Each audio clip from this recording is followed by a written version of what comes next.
Hello everyone, welcome to all of your online YouTube class, a student guideline. This is Shani Kumar Gupta. Today we have discussed about some most important facts of English. It means 12th class. आइए आज हम बात करेंगे 12th class के कुछ important facts के बारे में जो इंटर के स्टूडेंट्स के लिए मोस्ट इम्पॉर्टेंट है। यदि आप उसे फॉलो करते हैं तो आपका इंग्लिश का जो मार्क्स है वो बहुत बेहतर हो सकता है। तो फिलहाल स्टार्ट करते हैं आज के हम कुछ स्लोगन के साथ। तो आज का हमारा एक स्लोगन रहेगा, उड़ान तो भरना है चाहे कई बार गिरना पड़े, उड़ान तो भरना है चाहे कई बार गिरना पड़े, सपनों को पूरा करना है चाहे खुद से भी लड़ना पड़े। तो स्टार्ट करते हैं हम आज के सेशन में। और आज के सेशन का हमारा जो पहला फैक्ट्स रहेगा उसके बारे में हम बात करते। तो देखिए, सबसे पहला जो बात है इसमें आप प्रोज और poetry, it means prose and poetry का जो लेसन का जो नाम है वो, और जो राइटर्स है, जो राइटर्स का नाम है वो, ये बहुत इम्पोर्टेंट है। बिकॉज ऑफ ये जो क्वेश्चन है, इसी से क्वेश्चन आपको ऑब्जेक्टिव में क्वेश्चन बनेंगे और इससे आपको एक जो आगे बताया जाएगा आपको मैच द कॉलम क्वेश्चन जो आएगा वो इसी से बनता है। तो हमारा फर्स्ट फैक्ट जो रहेगा आज का वो प्रोज और पोएट्री। यदि आपको ये पॉइंट्स क्लियर हो गया तो समझिए कि आपको बहुत बेनिफिट मिलेगा। फर्स्ट में lesson name and writers name, ये आपको याद करना है। अगर आपको 5 marks just like a bonus में चाहिए तो आपको इतना मार्क्स के लिए आपको इतना करना पड़ेगा। इसके बाद बात करते हैं आपको, जैसे कि क्वेश्चन में आएगा, जैसे लॉन्ग क्वेश्चन आ गया, शॉर्ट क्वेश्चन आ गया, एक्सप्लेनेशन आ गया। तो एक्सप्लेनेशन और ये आगे मिलेगा आपको कैसे कैसे आएगा। तो उसके लिए सबसे इम्पोर्टेंट जो क्वेश्चन है, जो याद करने वाले क्वेश्चन है, चैप्टर हैं, उसके बारे में आपको बता रहे हैं। जैसे वो चैप्टर्स हो गया कि first Indian civilization and culture, Bharat is my home, I have dream, the artist, India through और ट्रेवलर्स आई। तो ये जो आपको 5 पॉइंट्स है, 5 चैप्टर जो है, ये आपको मिलेंगे प्रोज से। ये आपको बहुत ही इंपॉर्टेंट है, ये इसे आप ज़रूर पढ़ेंगे, याद करेंगे। आई थिंक सभी स्टूडेंट्स को याद भी होगा। और इसके साथ आपको फिर मिलेगा पोएट्री से, क्योंकि इसमें सेक्शन 2 सेक्शंस डिवाइड है और 2 सेक्शंस में आपको सब पे ही केयर करना होगा। तो और इस सेकेंड सेक्शन जो है पोएट्री का सेक्शन है, उसमें आपको snake, my grandmother house, the soldier, song of myself and ode to autumn, that's a very very important poetry. यानी 5 पॉइंट्स हमने 5 चैप्टर को पोएट्री में रखा और 5 चैप्टर को प्रोज में रखा। यदि आप 5 चैप्टर कंप्लीट करते हैं तो आपको बाकी जो क्वेश्चंस रहेंगे उसमें कोई प्रॉब्लम क्रिएट नहीं हो सकता है। ठीक है, तो ये हमारा प्रोज और पोएट्री का सेक्शन रहा। नेक्स्ट देखते हैं, आपको फर्स्ट पॉइंट में आएगा आपको ऑब्जेक्टिव। तो ध्यान रखेंगे ऑब्जेक्टिव आखिर में आएगा कहाँ से। तो ये जो आप पोएम, पोएट्री, प्रोज और पोएट्री पढ़ेंगे उसी से ऑब्जेक्टिव आएंगे, और जो लेसन नेम और राइटर्स नेम पढ़ेंगे उसी से आपको ऑब्जेक्टिव्स आएंगे। तो ये जो सभी ऑब्जेक्टिव्स हैं, तो इस ऑब्जेक्टिव को क्लियर करने के लिए आपको क्या करना पड़ेगा, सबसे पहले पोएम, पोएट्री और लेसन्स नेम को क्लियर करना पड़ेगा। ठीक है, चलिए नेक्स्ट देखते हैं। आपको नेक्स्ट पॉइंट्स जो है शॉर्ट टाइप क्वेश्चन। और शॉर्ट टाइप क्वेश्चन जो है, ध्यान रखेंगे इसमें जो आएगा आपको 5 क्वेश्चन आएंगे और ईच क्वेश्चन इन 2 मार्क्स। यानी सभी क्वेश्चन जो रहेंगे वो 2-2 नंबर के रहेंगे और 2-2 नंबर के क्वेश्चन में टोटल मिलके होंगे 10 मार्क्स। और जिसे लिखना कितने में है, 40 to 50 वर्ड्स, यानी 40 से 50 वर्ड्स में लिखना है। तो शॉर्ट टाइप क्वेश्चन कहाँ से आएंगे, वो क्वेश्चन आएंगे आपको प्रोज और पोएट्री के अंडर से। तो यार एक छोटा सा ट्रिक बताते हैं आपको शॉर्ट टाइप क्वेश्चन लिखने का, यदि आपको, और एक्सप्लेनेशन लिखने का भी साथ ही साथ दोनों का बता दे रहा है आपको। ठीक है, शॉर्ट टाइप क्वेश्चन और एक्सप्लेनेशन का। तो एक्सप्लेनेशन भी देखेंगे, प्रोज में एक क्वेश्चन आएगा और पोएट्री में भी एक क्वेश्चन आएगा। अब कोई बोलेगा कि सर यहाँ पे जो 4 सर्कल की हैं वो क्यों है, ये 4 कैसा है। तो ध्यान रखेंगे ये 4 का मतलब है कि इसमें 4 क्वेश्चंस आएंगे जिसमें से आपको ओनली 1 क्वेश्चंस कंप्लीट करना है। यानी 4 क्वेश्चन इसमें आएंगे, 4 क्वेश्चन इसमें एक्सप्लेनेशन में, तो इसमें और बनाना कितना है आपको, एक एक क्वेश्चन ही बनाना है। ठीक है, तो ये एक्सप्लेनेशन और शॉर्ट टाइप क्वेश्चन के लिए आपको बुक से ही रिलेटेड क्वेश्चन रहेंगे। ठीक है, और ये होगा तो 10 मार्क्स का, ये होगा 40 से 50 वर्ड्स में। ये कहाँ से आएंगे, आपको बुक से रिलेटेड है। नेक्स्ट क्वेश्चन है लॉन्ग टाइप क्वेश्चन। एक चीज़ ध्यान रखेंगे, लॉन्ग टाइप क्वेश्चन में 5 मार्क्स का 3 क्वेश्चन। ठीक है, 3 क्वेश्चंस आएंगे 5 मार्क्स का। तो इसमें कौन सा क्वेश्चन आएगा, तो पहला अगर 3 क्वेश्चंस आता है तो वो कह रहेगा कि इसमें से प्रोज और पोएट्री से। दूसरा से पॉइंट है इसमें 5 जो हो सकते हैं मैच द कॉल्यूम आएंगे। यदि 5 मैच द कॉल्यूम आते हैं तो आपको एक क्वेश्चन ऐसे ही कम हो गया। फिर नेक्स्ट चीज़ है इसमें एक और इसमें से अलग से चैप्टर आता है, ठीक है ना, जिसको इसमें छोटे से पॉइंट में लिखा हुआ है, आप ध्यान देंगे इस पर लिखा हुआ है कि right a note on Indian English. यानी कि आपको इंडियन इंग्लिश के बारे में लिखना है, या ग्लोबल इंग्लिश के बारे में लिखना है, या मॉडर्न इंग्लिश के बारे में। That's a very very important question for you, because if you not learn that question then you not write in exam. यानी कि यदि आप इसको नहीं याद कर पढ़े हुए हैं तो आप एग्ज़ाम में इसे नहीं लिख पाएंगे, और ये फिक्स है कि इसमें से एक नए क्वेश्चन आपको आएगा। तो 3 क्वेश्चंस लिखने से 5 मार्क्स के, जिसमें से आपको एक मैच दो कॉलम आ गया, और एक ये क्वेश्चन कोई ना कोई इसमें से 2 क्वेश्चन आएगा और करके इसमें से आपको एक क्वेश्चन लिखना है। ठीक है, और एक अगर क्वेश्चन बच जाता है तो आपको लॉन्ग टाइप में से डालेगा। अगर नहीं आता है लॉन्ग क्वेश्चन बुक से तो आपको आएगा वो क्या चीज़ का आएगा, वो आ जाएगा आपको ट्रांसलेशन। यानी ट्रांसलेशन आता है तो 5 क्वेश्चंस आएंगे, उसे भी आप बनाना शुरू करेंगे। एक्सप्लेनेशन के बारे में मैंने पहले ही बता चुका आपको। फिर नेक्स्ट देखते हैं, इसमें आएगा एसे। अब एसे जो आएगा वो कैसे आएगा, क्या क्या हो सकता है, तो ध्यान रखेंगे एसे वही चीज़ पूछता है जो अभी से रिलेटेड ज़्यादा चीज़ होता है।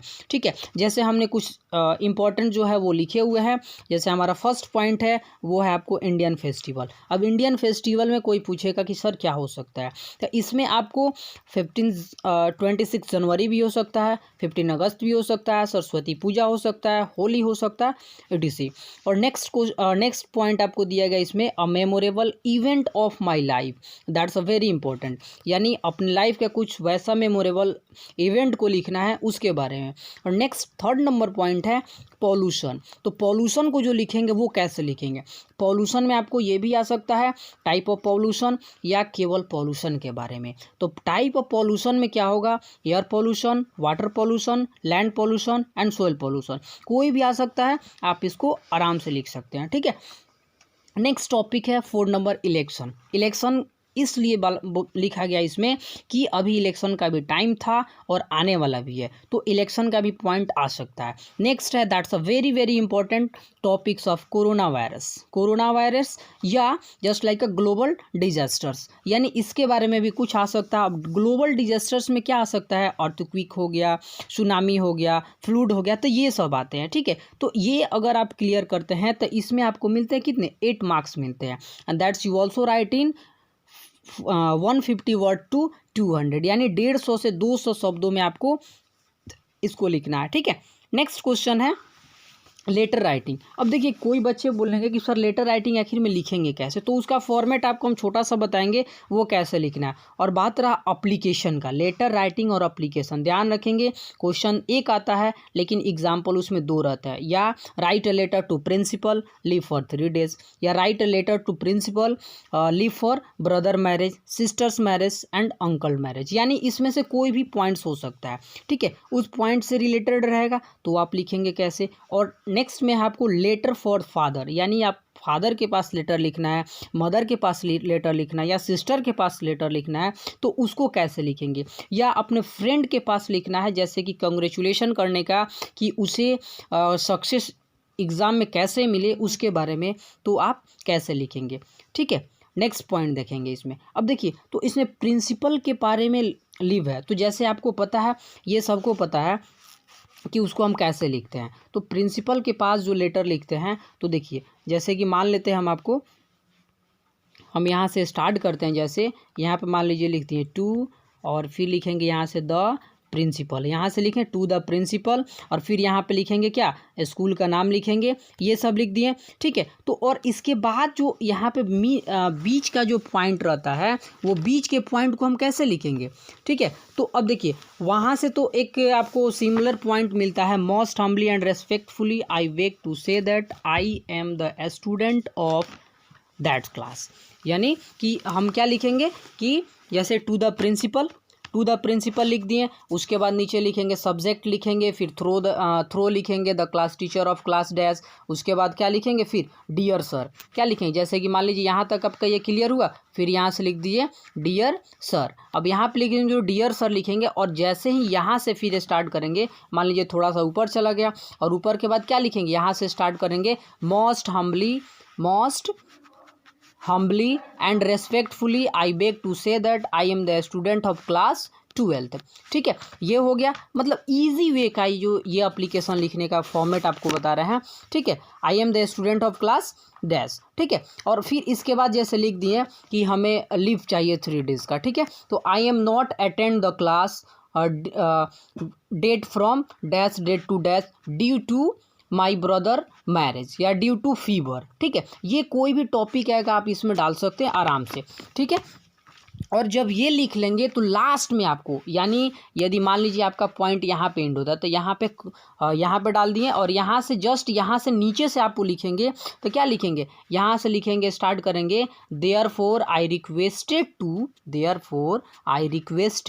To you please grant me leave for dash days, यानी जितने दिन की छुट्टी चाहिए वो डैश डेज, और फिर उसके बाद अंडरलाइन डैश करके फिर यहाँ से स्टार्ट करेंगे तो लिखेंगे क्या, I shall be highly oblige to you, और जस्ट नीचे यानी कि यहाँ पे क्या लिखेंगे, थैंकिंग यू। अब थैंकिंग यू लिखेंगे, और फिर इसके बाद आपको तो नीचे पता ही है नीचे क्या लिखा जाता है।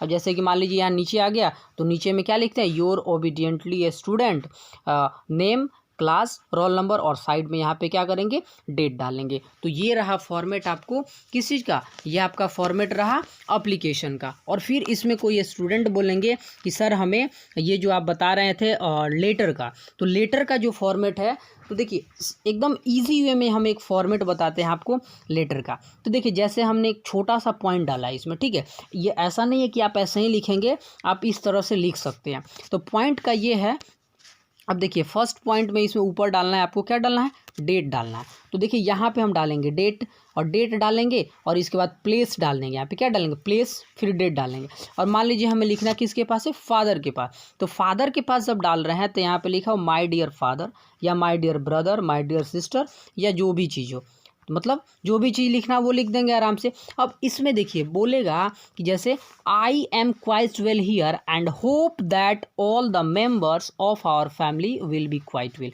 यानी कि मैं यहाँ अच्छे से हूँ और मैं आशा करती हूँ या करता हूँ कि हमारे फैमिली के सभी मेंबर क्या हैं, अच्छे से होंगे। And my studies are going on well, मेरा पढ़ाई जो है बहुत अच्छा से जा रहा है। All my teachers are satisfied with my work, सभी टीचर्स जो है वो मेरे वर्क से सेटिस्फाइड है। I hope to secure good marks in final exam, यानी कि हम आशा करते हैं कि अपने फाइनल एग्ज़ाम में हम अच्छा मार्क्स ला सकें। ठीक है,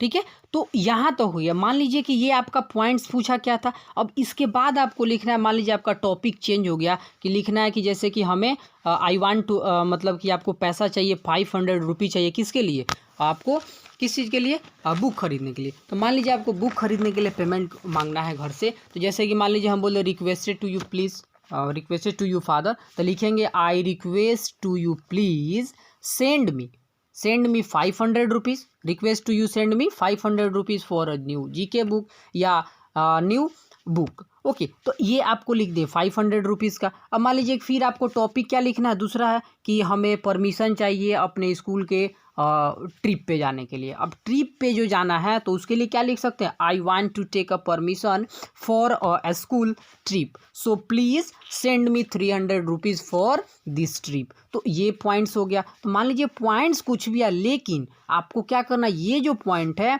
ये जो ऊपर का जो पॉइंट है, ये इसको एकदम लिखेंगे और इसमें कोई प्रॉब्लम नहीं होगा। और ठीक है, और लास्ट में क्या लिख देंगे, यहाँ पे आपको लास्ट में लिखेंगे योर लविंग डॉटर है तो डॉटर, और आपको सन है तो सन। तो ये आपको हो जाएगा किस चीज़ का, ये आपको इसका फुल टॉपिक हो जाएगा, यानी लेटर का। चलिए अब लेटर का भी कंप्लीट हो गया, अब किसी को कोई प्रॉब्लम नहीं होना चाहिए आई थिंक।